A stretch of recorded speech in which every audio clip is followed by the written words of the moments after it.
we will be discussing yung formulas, formulas or yung method in finding the area of polygon. Okay, so I have prepared here 4 problems. We will be answering this problems today. Okay, but for that, before anything else, we'll discuss yung mga formula natin for the different cases. So mayroon tatlong cases to class. Unang case is that for case number 1, okay, for case number 1, ito yon. Okay, as you can see, meron tayong pentagon, no? So, pentagon lang ilagay ko dito, but any polygon will do, ha? Kahit anong polygon. Okay, polygon natin is inside the circle. Tama ba? Nasa loob siya ng circle.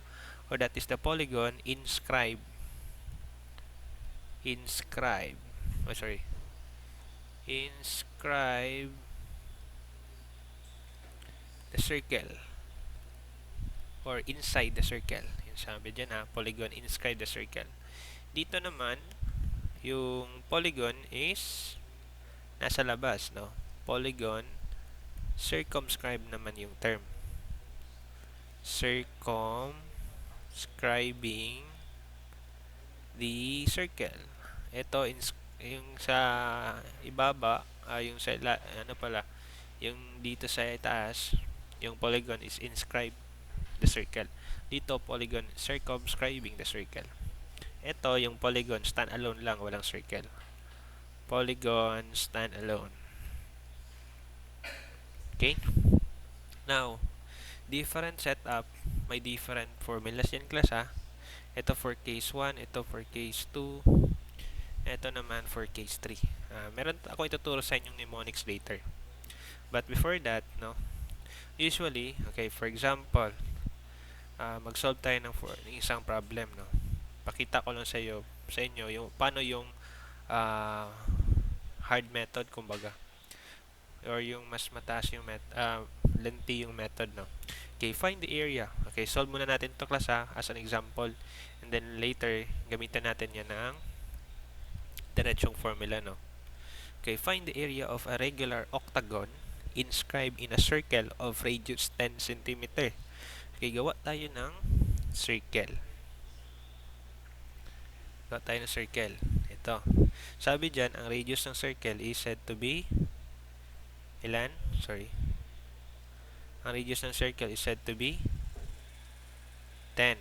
Tama ba? Radius of the circle is 10.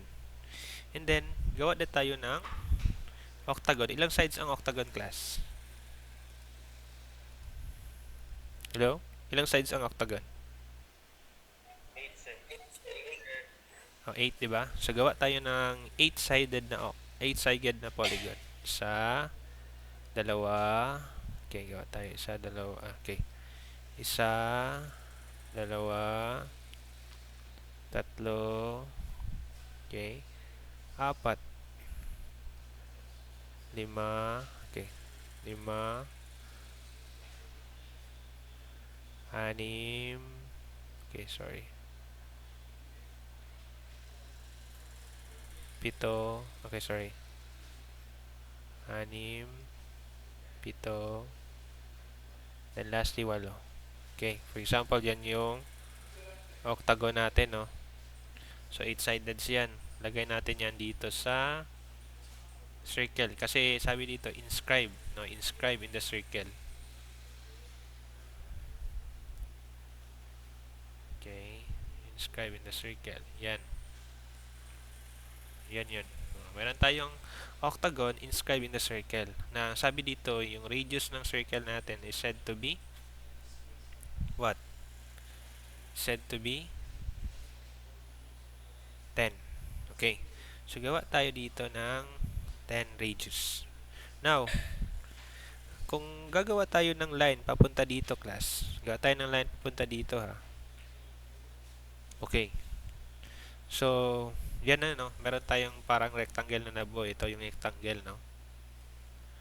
So, meron tayong rectangle na ganyan. What we normally do is that itong angle na to dito, kukunin natin yan. Diba? So, ilang sides to class ang octagon? 8 na sides, no? 8 yung sides niya. At bawat isang exterior angle dito is, diba, isa tong exterior angle, isang exterior angle to, diba? Ito, another exterior angle, another exterior angle, another exterior angle, another exterior angle, and so on so forth. Ilang exterior angle yan meron? 8, no? So therefore, yung isang bawat external angle has a value of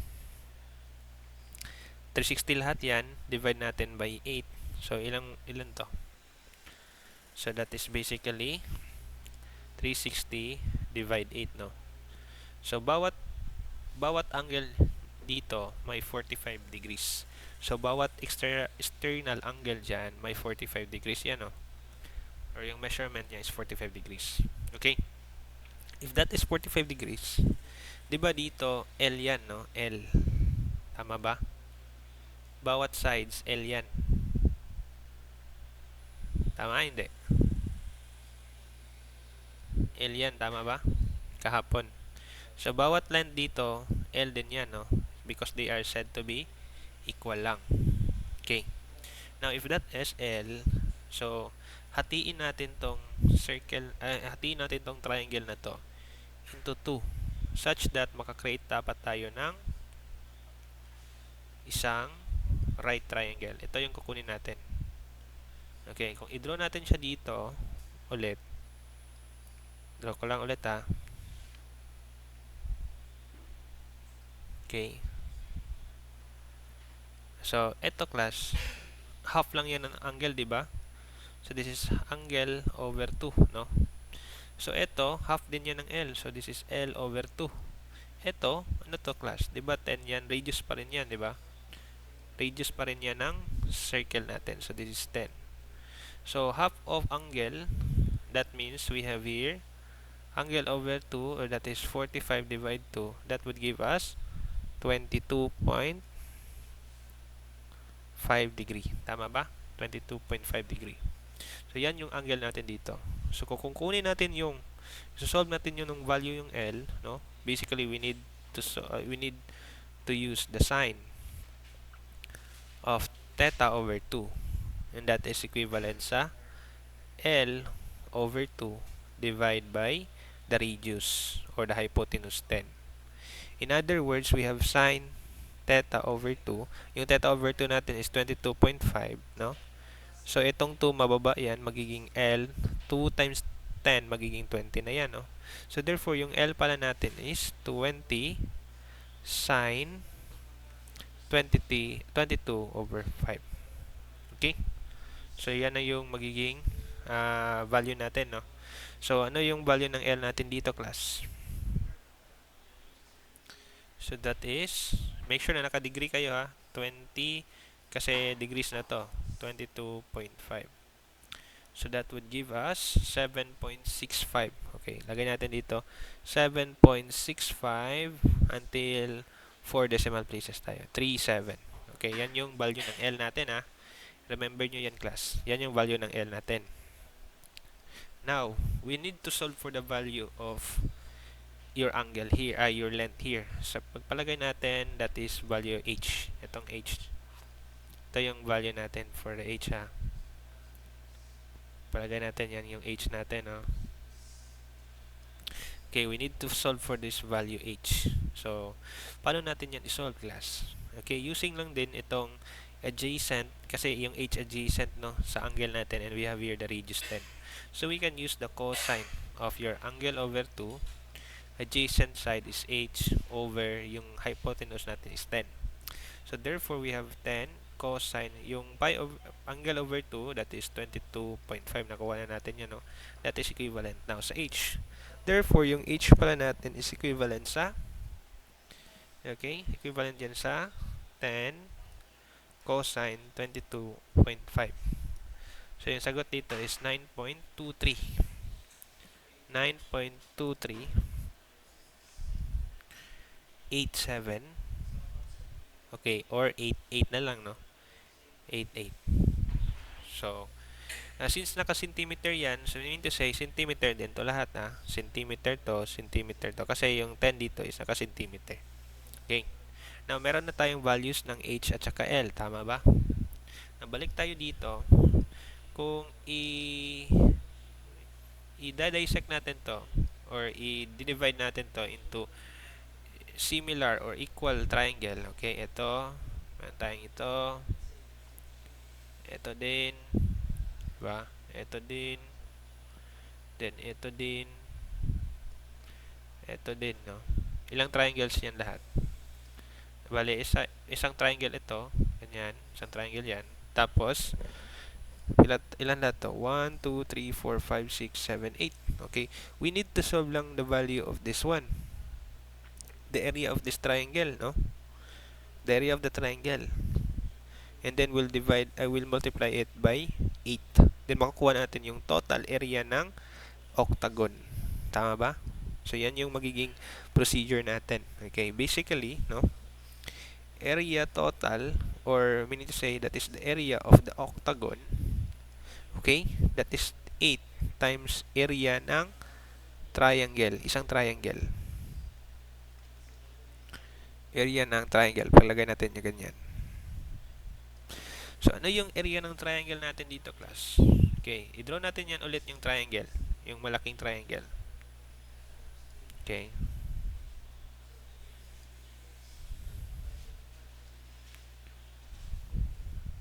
Diba, this is 10, this one is 10. Ito, ano to? Altitude niya. That is yung H, or that is yung 9.2388. Then, itong L, diba, L to last. This is equivalent sa, ito, 7.6537. Okay. Kapag meron tayong triangle na ganyan, di ba? Yung area nito is basically equal lang sa 1/2 yung base natin, ito yung base natin or yung L natin, tapos yung altitude nito. Hindi yung 10 ha, hindi yan yung height. Yan yung slant height. Yung altitude, yung height natin is actually yung perpendicular to the base. Okay? Or etong part na to. So that is yung H natin. So basically, 1/2 of length, which is 7.6537, length of the side, times 9.2388. Yan yung magiging area ng ating triangle. So that is equivalent actually to, okay, that is 0.5 or 1/2 times 7.6537 times 9.2388.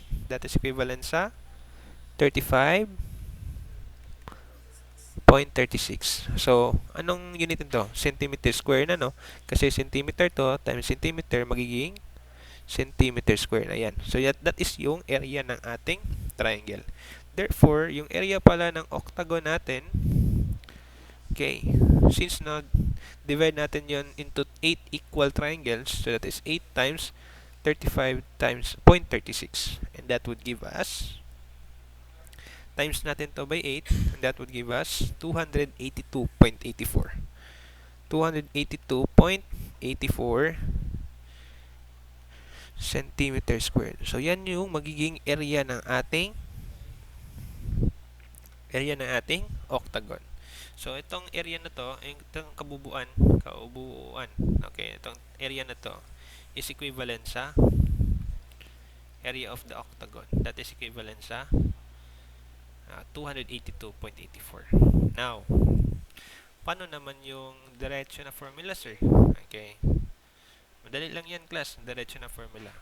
Okay. Basically, di ba? Ito yung setup na yon. Polygon, inscribe the circle. No? Nasa loob yung polygon natin. Or in other words, yung octagon natin dito is nasa loob. Okay? Now, naalala niyo yung issue ni Kim Chu?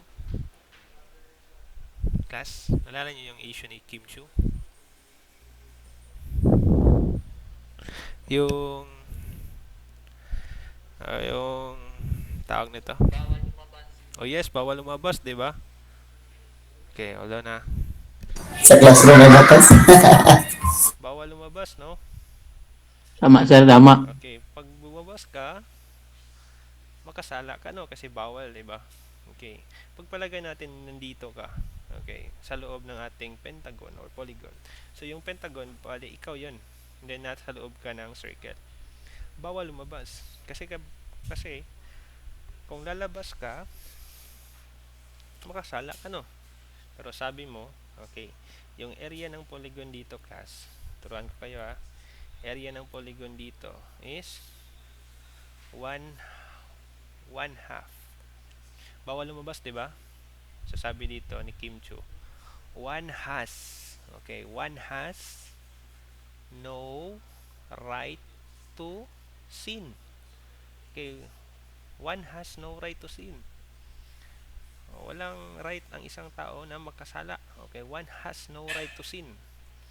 360N. Okay, yan yung formula natin, no? Madali ang formula. Okay. Okay, pag sinabi nating nasa loob yung polygon, 'di ba? Sa sulod, in Bisaya, sulod. O kaya sin yan, sin, sulod. Okay? Kuha? Okay.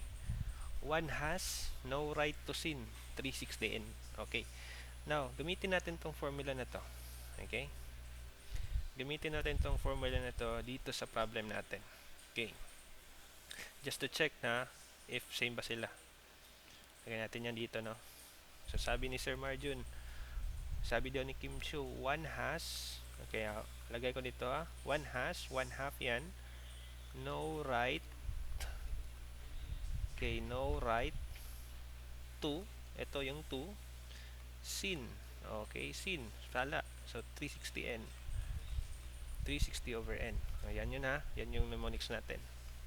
One has no right to sin, 360N. Okay, gamitin natin yan dito.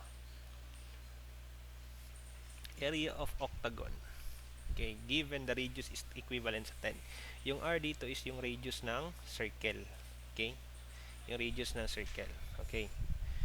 Okay, 1/2. Ilan yung number of sides ng octagon? Ilan yun? 8 sir. Okay. Anong radius na binigay? 10 centimeter squared. Okay, sine of 360 divide natin by 8. Okay, kunin nyo yung calculator nyo. Okay, kunin natin yung calculator, ha.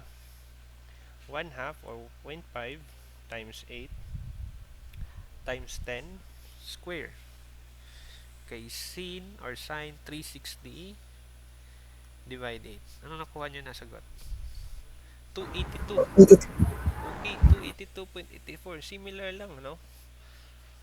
Okay, octagon. That is 282.84 centimeter squared din yan. Okay, so na-prove natin na yung one has no right to sin, 360N. Yan yung formula kapag yung polygon natin is nasa loob. Kuha. So, para di makalimutan, okay, remember nyo si Kim Chu. Okay, sabi ni Kim Chu, kasi nandito daw si Naruto. Naruto man dito. Yung si Naruto, di ba, ano yan? Si Naruto, ano to? Yung, grabe ka pasaway, no? So, sabi ni Kim Chu kay Naruto, one has no right to sin. Bawal lumabas, Naruto. Kasi you have no right to sin. Sabi niya. Pero sabi ni Naruto, okay, dito sa case 2. Okay, nakalabas ni si Naruto, no? Nakalabas ni si Naruto kasi na siya, tumalon siya, no? So si Naruto parang itong polygon, tumalon siya. So nasa labas na si polygon. Tama ba? Hello? Si polygon nasa labas na, no? Kasi tumalon si Naruto, no? So dahil tumalon si Naruto, okay, the area of the polygon is equivalent sa Naruto. O, tan 180N. Okay, Naruto tumalon. O, tan. Okay, 180N. Okay, nakuha? Later, prove natin to, no? Naruto tumalon 180N. Okay. Now, nung tumalon si Naruto, okay, di ba sabi ni Kim Cho, one has no right to sin, 360N. Tumalon si Naruto. Tapos sabi ni Naruto, dito, ang area ng polygon dito, nasa stand-alone na polygon, ha. Sabi ni Naruto, one fault, isang pagkakasala, not bad to commit. 180N din. Sabi ni Naruto pag talon niya. Sabi niya kay Kim Cho, isang pagkakasala, not bad to commit, hindi mali na magkasala ng ones. Okay? Okay? Nakuha niyo ba? Okay, one fault. Sabi ni Naruto, one fault, not bad. Two. Okay, two. Okay, two. Commit. Okay, 180N. Okay, kuha nyo? Commit code. Okay. Kasi nagkasala ni si Naruto, no? So, i-prove natin yan class ha. Hanap tayo ng problems dito na yung polygon is nasa labas. So, na-prove na natin to ha. Na-prove na natin to. Na pwede natin di gamitin tong lengthy na solution, no? Gamitan na natin yung 1 has no right to sin. Okay. Ito, find the area of regular pentagon whose side is 25 m. Okay, di ba? Pwede natin to gamitin yung stand alone, no? Ito, one fault not bad to commit. Ito, pwede natin yang gamitin dito. Kasi stand alone lang siya. Hindi siya nag-inscribe, hindi din siya nag-circumscribe. Okay, but before that, isolve natin yung long method. Okay, yung long method nito, gawa tayo ng pentagon. Long method ha. Gawa tayo ng pentagon class. 'Di ba? Kaya naging 3.5 yung drawing ko kasi tingnan niyo naman no, straight masyado yung drawing ko ng pentagon no. No? Okay, sabi dito whose side is 25? 25, 25, 25, 25, 25. Then apotem, 'di ba? Pag meron tayong center dito, center ng ating pentagon, gawa tayo ng line papunta dito such that dapat magkaroon tayo ng right angle, di ba? Or that is perpendicular, di ba? That is yung apotem natin which is 17.2. Okay, gawa tayo ng line din dito. Okay, lagay natin dyan. Kung magawa tayo ng isang triangle, ito, papunta dito. Okay, ito may tawag na yan. Meron tayong tinatawag na itong angle na to class, that is yung exterior angle. Ang formula niyan, 'di ba? 360 over ilang sides ang pentagon? 5. So ilan lahat to? Ilan lahat to?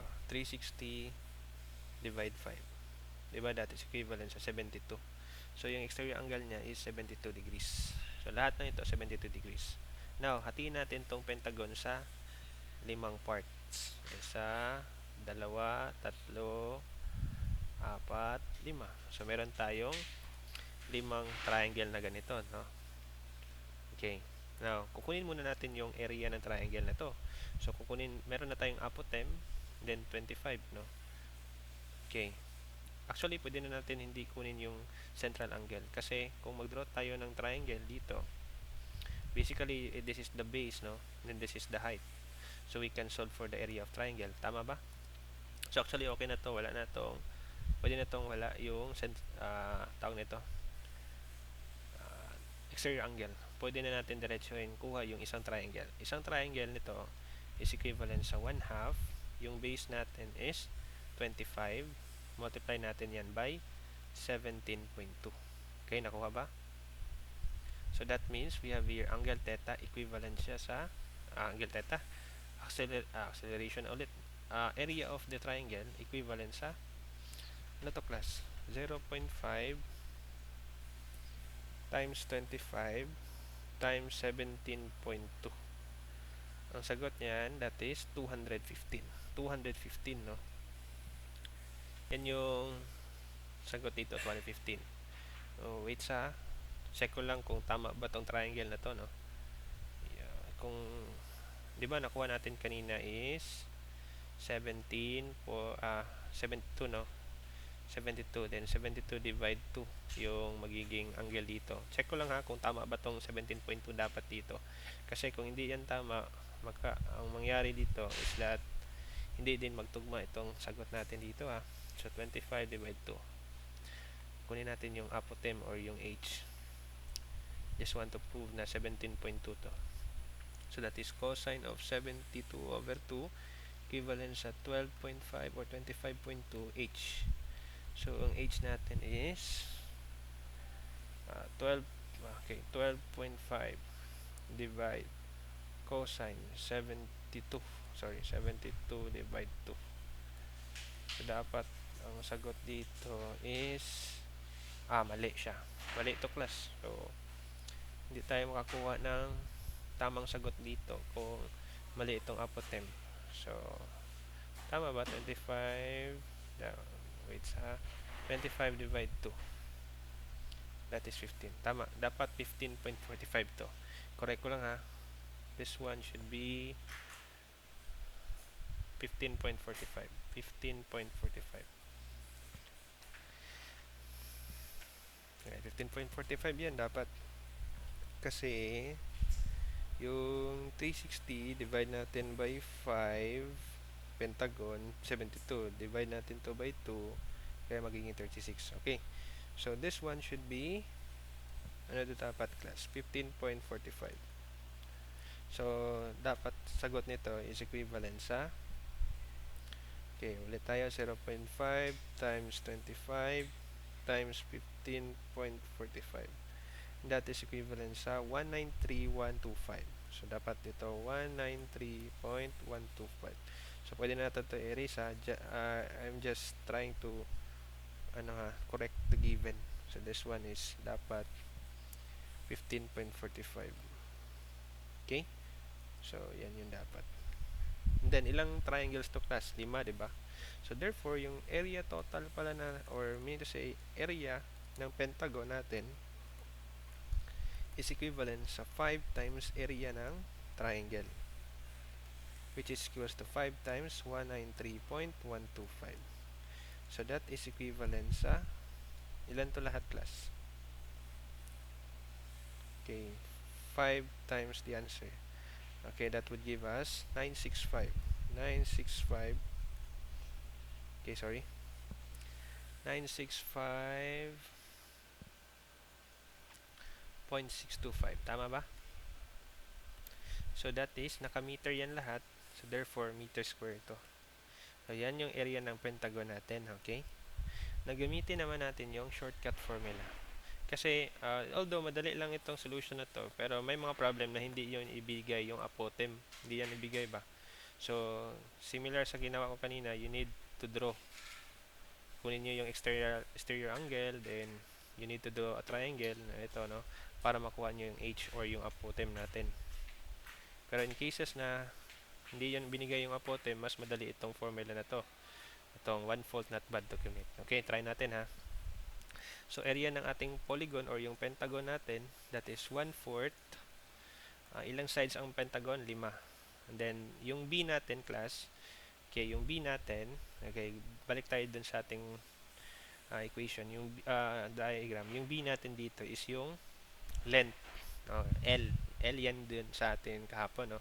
Pero this time, para mangyari, magkaroon tayo ng story, no? Yung si Naruto, one fault not bad to commit. Okay, gamitin natin yung one fault not B. O B yung gamitin natin as 25. Okay, square. Then, cotangent of 180 over 5. Okay, kunin natin yung calculator natin. Okay, that is 1/4, 5, then 25 square. Diba yung cotangent is similar yan sa tangent? Lagay natin sa, diba, yung cotangent is similar sa 1 over tangent, 180 over 5. Okay, sagot dito is, okay, mali, no? Saan tayo nagkamali, class? Okay, let me just check, ha. 25 yung one fault not bad to commit, 180 yan. Possible dito tayo nagkamali sa, check natin ulit, ha. Dito, wala tayo nagkamali naman dito, no? Check natin ulit, ha. So, sagot dapat dito is, tama man, one fault not bad to commit. Tama naman yun. Cotangent 180 over n. So, pentagon. Okay, dapat ang sagot dito is, okay, parang meron tayong mali dito na part, ha. So, that is 175.29. 83.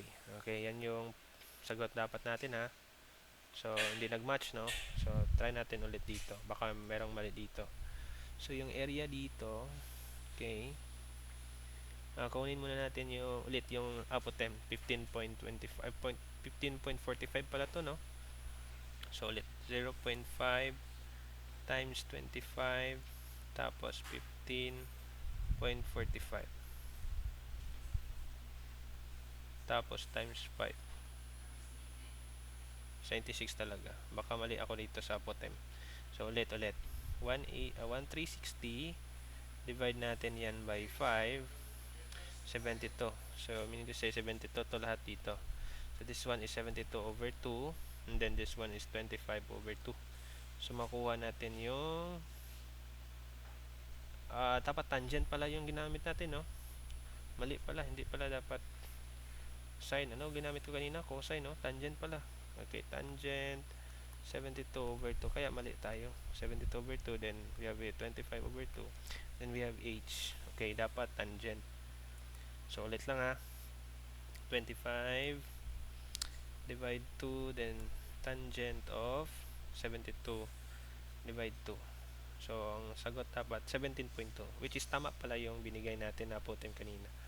Okay? Sige, sorry class ha. Nag-trial and error lang tayo. 17.2 pala to. Okay, tama pala yung ano, no, binigay kanina. Okay? So, ulit ha. This one is 17.2 pala. Okay, so that means we have here, sorry, ulit natin ha. 17.2. Mali pala ako ng checking kanina. So, 215. Tama. 215 to. 215. And then, multiply natin dito by 215. Check natin. Times 5. Kung makuha ba natin 1,075. O, diba? 1,075. So, dapat, sakto yan sila. Okay, this one is 1,075. Okay? Meron tayong discrepancy kasi ni-round up natin yung 17.2 something into 17.2 lang. Okay? So, ito yung tama na 17.0 to talaga. Okay? So, yan yung sakto na ano dito. Solution. Okay? So, napansin nyo, yung shortcut method natin is tama naman, di ba? One fault not bad to commit 180. Okay? So, mag-solve tayo. Gamitin naman natin tong Naruto. Okay? Tumalon. Si Naruto tumalon. Hanap tayo ng eto, find the area of the regular pentagon with the side length of 6 cm. Ano to class? Stand alone, di ba? So, ano yung direkta na formula natin? Okay. Pag stand alone, nakalabas na si Naruto. Sabi ni Naruto kay Kimchu, one fault, not bad to commit 180 n. So, ano yung n natin? Pentagon, 5. Ano yung side length natin or b? That is 6 cm. So, yun lang. And then, apply natin sa formula. 1/4 times 5 times 6 cm square. Then, cotangent of 180 over 5. 180 over 5. So, this means we have here 1/4, that is 0.25 times 5 times 6 square.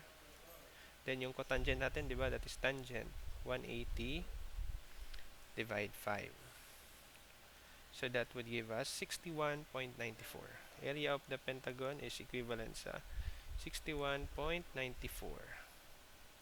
And that is centimeter square. Now, kung gusto nyo naman i-prove yan using yung tawag natin, yung formula natin na lengthy, no? Or yung approach natin na mahaba, pwede naman, no? So, yung side length natin is 6 cm. So, gawa tayo ulit ng ganito. Tapos, hatiin natin to sa 5, di ba? Pentagon. So, meron tayong eto din. Meron tayong h dito. So, di ba yung pentagon natin, may 72 yan lahat dito, no? Wala, hindi naman ma-change yung exterior angle niyan dito. So, 72 divide 2 din ito, no? So, kukunin natin yung apotem, which is yung h. Gawa tayo ng triangle dito. So we have here 72 over 2, then hat, half of 6 centimeter, that is 3 centimeter, makuha natin yung h. So basically that is, yung h natin is 3 over tangent of 72 over 2, or that is 36 degrees.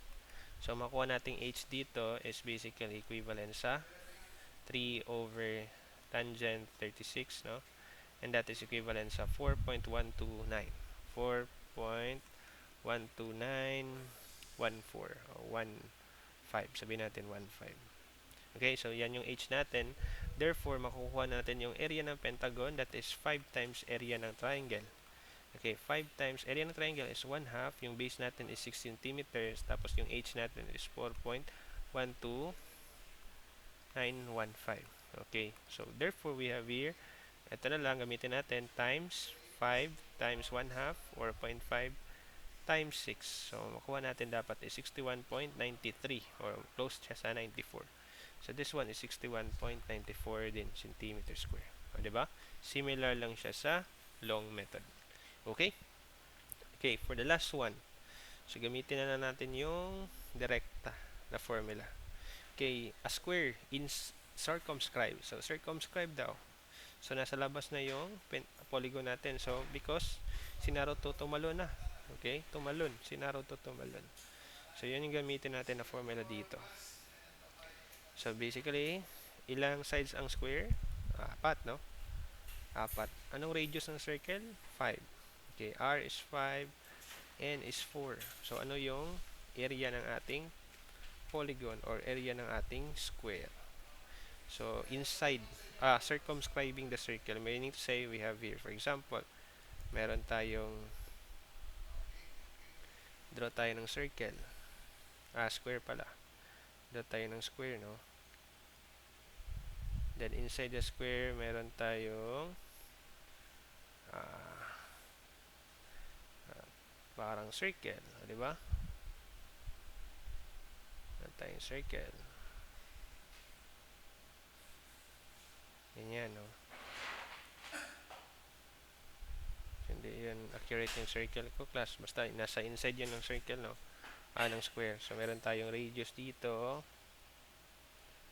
Okay? And then, we have here the sides ng mga circle. Tawag nito. Side ng ating polygon. So, therefore, ilang sides ang square? Apat. Then, radius ng circle na ibinigay, 5 cm square. Then, tangent of 180 over 5. Okay? So, that means we have here 4 tapos 5 square. Okay? Then, tangent of 180 divide natin by 4. Okay? So, that would give us, okay, 4 to class, hindi 5 kasi square na. Square yan, ha. Okay, that would give us 100. So, area ng square pala is 100 centimeter square. Okay? Now, kung gusto nyo talaga i-prove, no, using yung lengthy na solution, okay, let's just correct na lang this one kasi hindi yan accurate, no. Gawa tayo ng panibagong circle, tapos meron naman pala ditong square. Gawa tayo ng square, ganyan. Okay, yan yun, di ba? So, sabi dito, meron tayong radius ng circle which is equivalent sa ilan to, class? Radius ng circle equivalent sa 5, no? And then, pwede natin tong hatiin tong square into ilang triangle? 4, no? Okay, meron tayong isang triangle na ganito. And then, the rest, meron din tayong pangalawang triangle, then pangatlong triangle, then pangapat. So, 1, 2, 3. So, radius natin is 5. So, ilan yung exterior angle ng ating triangle? Square pala. Diba? That is 360 divide natin by 4. So, ilan yung natin yan? 90. So, obviously 90. So, half nito is 45, no? 45 yung half niya, no? So, ito din 45. So, ito 5, ito 45. 90 man lahat dapat to. Okay? So, that is 5 ito. So, makukuha natin tong length na to. Okay, itong length na to. So this is basically, 'di ba, length over 2 kasi itong kabuuan na to is length. Okay? So using the triangle like this one, okay? This is 45, no? So this is length over 2, this is 5, no? Gamitin natin yung tangent of 45 equivalent sa length over 2 over 5, no? So basically multiply natin, so magiging L over 10 to, so therefore this is 10 tan 45, no? So 10 tan 45 equivalent sa L, so L is basically equivalent sa, okay, tan 45 is equivalent lang sa 1, no? Tan 45 equivalent niya sa 1, so 1 times 10, that is basically 10. Okay, so 10 yun, yan. So kapag 10 to, yung L natin is 10, di ba? So square man yan, of course this one is also what? This one is also 10. So 10 times 10, kaya 100 yan. Okay? So, di ba, na-prove natin, area of the square is 10 times 10, which is equivalent sa 100. 100 centimeter square. So, yan yung magiging sagot natin. Okay? Nakuha ba, class? Yes, sir. Okay. So, again, ha? Okay. Remember nyo lang yung si Kim Chu. So, pinagalitan niya si Naruto. Sinabihan ni Kim Chu dito, Naruto, one has no right to sin. 360N. Matigas yung ulo ni Naruto, tumalon siya. Si Naruto, tumalon, 180N. Now, nasa labas ni si Naruto, sabi ni Naruto, one fault, not bad to commit, 180N. O, diba? Ang dali lang yan, i-memorize. Okay? Sige.